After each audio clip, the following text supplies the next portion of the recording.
میں اپنے بیٹے راشد کو بدمعاش بنانا چاہتا ہوں۔ حاجی نعیم صاحب کا جواب سن کر میرا منہ کھلے کا کھلا رہ گیا۔ یوں لگا جیسے میرے پاؤں تلے زمین کھسک گئی ہے۔ میں نے دوبارہ پوچھا، حاجی صاحب کیا کہا آپ نے؟ حاجی صاحب نے اطمینان سے جواب دیا، میں راشد کو بدمعاش بنانا چاہتا ہوں۔ میں نے بے اختیار اپنی کن پٹی کھجائی۔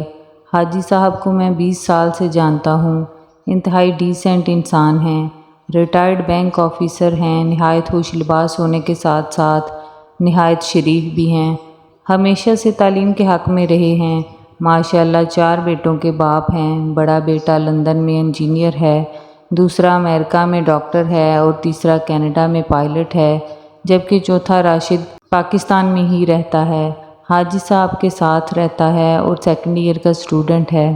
راشد پڑھائی میں کچھ زیادہ اچھا نہیں، زیادہ تر موٹر سائیکل پر آوارہ دوستوں کے ساتھ گھومتا رہتا ہے، 2-3 دفعہ حوالات کی بھی سیر کر چکا ہے۔ پتہ نہیں کیوں حاجی صاحب اس کے بارے میں سب کچھ جانتے ہوئے بھی پہلو تہی کر جاتے ہیں۔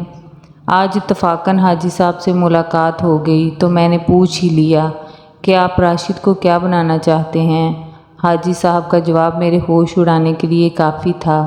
ایک ایسا باپ جو خود بھی تعلیم یافتہ ہو اور 3 بیٹے بھی بیرون ملک انتہائی پرکشش عہدوں پر کام کر رہے ہوں، وہ ایسا جواب دے تو چونکنا تو بنتا ہے۔ وجہ پوچھی تو بے اختیار ہنس پڑے، یار اس کی بدمعاشی کی وجہ سے میرے بہت سارے مسئلے خود بخود حل ہو گئے ہیں۔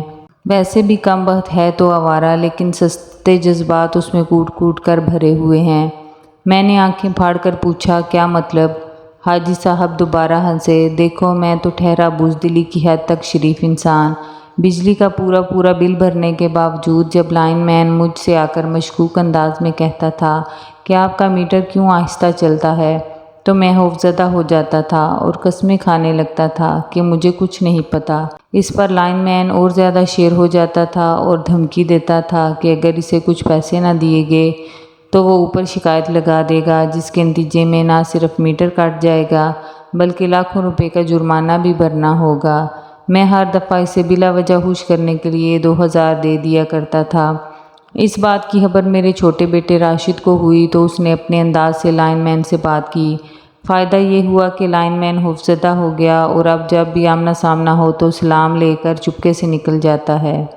بازار میں ایک دفعہ ایک موٹر سائیکل والا غلط رخ پر آ رہا تھا، سیدھا مجھ سے ٹکرا گیا اور الٹا مجھے ہی گالیاں دینے لگا۔ راشد میرے ساتھ تھا، اس نے موٹر سائیکل والے کو 2 تھپڑ لگائے اور موٹر سائیکل والا بے اختیار میرے قدموں میں گر گیا۔ تم نے دیکھا ہوگا کہ ہمارے ہمسائے اکثر اپنی گاڑی ہمارے گیٹ کے عین سامنے لگا جاتے تھے۔ میں نے 1-2 دفعہ ان سے گزارش کی کہ ایسا نہ کیا کریں کیونکہ پھر ہمیں گیٹ کھولنے میں پریشانی ہوتی ہے، لیکن انہوں نے الٹا مجھے برا بھلا کہا اور باز نہیں آئے۔ راشد نے ایک ہی دفعہ ان کے دروازے پر جا کر کوئی بات کی، اس کے بعد ان کی گاڑی کبھی ہمارے گیٹ کے سامنے کھڑی نہیں ہوئی۔ اب ہنسنے کی میری باری تھی۔ میں نے کہکا لگایا تو گویا آپ 3 بیٹوں کو اعلیٰ تعلیم دلوانے کے بعد چوتھے بیٹے کی بدمعاشی انجوائے کر رہے ہیں۔ حاجی صاحب خاموش ہو گئے، کچھ دیر میری آنکھوں میں دیکھتے رہے، پھر میرا ہاتھ پکڑ کر قریبی دکان کے تھڑے پر بیٹھ گئے اور بولے، سچ پوچھو تو مجھے راشد کبھی اچھا نہیں لگا، لیکن اب احساس ہوتا ہے کہ کاش میں نے اپنے سارے بیٹوں کو ایسا ہی بنایا ہوتا۔ میں نے جس بیٹے کو بھی اعلیٰ تعلیم دلوائی وہ مستقبل بنانے ملک سے باہر چلا گیا۔ میرے تینوں بیٹے شادی شدہ ہیں اور اپنے اپنے گھر بہت خوش ہیں، لیکن میں اور میری بیوی بالکل اکیلے ہو گئے ہیں۔ پڑھی لکھی اولاد ماں باپ کا فخر تو ہوتی ہے، لیکن بعض اوقات ماں باپ کے کسی کام کی نہیں رہتی۔ حاجی صاحب نے گہری سانس لی، جیب سے مڑا توڑا ٹیشو پیپر نکال کر آنکھوں کے گوشے صاف کیے اور ٹیشو پیپر دوبارہ مٹھی میں جکڑ لیا۔ مجھے احساس ہے کہ میرے یہ جملے سراسر خود غرضی کے زمرے میں آتے ہیں، لیکن میں چاہتا ہوں راشد ان پڑھ رہے، وہ لفنگا اور آوارہ تو ہے لیکن رات کو میرے پیر بھی دباتا ہے، کوئی بھی چیز چاہیے ہو تو جھٹ سے لا دیتا ہے۔ یہ بچپن سے ہی ایسا تھا، اس کا پڑھائی میں دل نہیں لگتا تھا لیکن گھر کے سارے کام یہی کرتا تھا۔